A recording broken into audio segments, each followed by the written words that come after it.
I want to start this video by offering my condolences to the family and friends of Adam Johnson. I can't even begin to imagine the pain and suffering that they're going through. Losing a family member is tough already, no matter the circumstances. But to lose them like this, I feel gutted even thinking about it. For those who don't know, Adam Johnson passed away on October 28th during a game between the Sheffield Steelers and the Nottingham Panthers in the EIHL.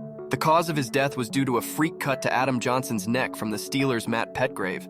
This was a freak accident, and I do pray for Matt Petgrave in this scenario, as he's shown nothing but complete remorse since the second the accident happened.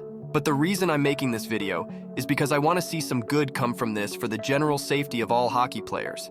Unfortunately, it always seems like it takes a tragic death for us as a society to agree to make changes. Like Bill Masterton's death leading to wider adoption of helmets. Before that, it was extremely rare for skaters to wear helmets while playing hockey, which is just absurd to think about in hindsight. I hope Johnson's tragic passing is able to bring another change to the hockey world, that being neck guards.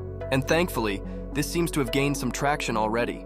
The EIHL has already mandated neck guards to be required after this season. Several teams in the AHL and ECHL are either mandating or testing out different types of neck guards, with several players starting to wear neck guards on their own. And I think there's absolutely no excuse for this trend to not continue. Neck guards today are miles better than neck guards of the past. In terms of safety and also in terms of how uninvasive they are, there's compression shirts which have a neck guard component now.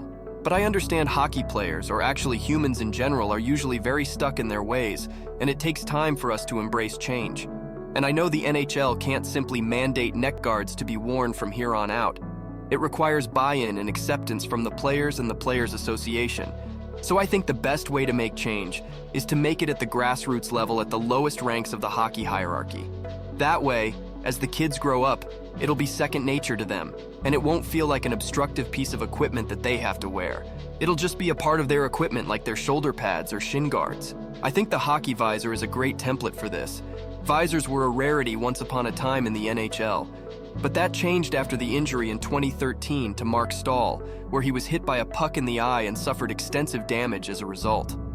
After that, the NHL grandfathered visors in, meaning any new player entering the league was required to have a visor on. Anyone who was already playing in the league could continue without the visor if they chose, as evidenced by guys like Ryan O'Reilly and Ryan Reeves, who still don't wear helmets.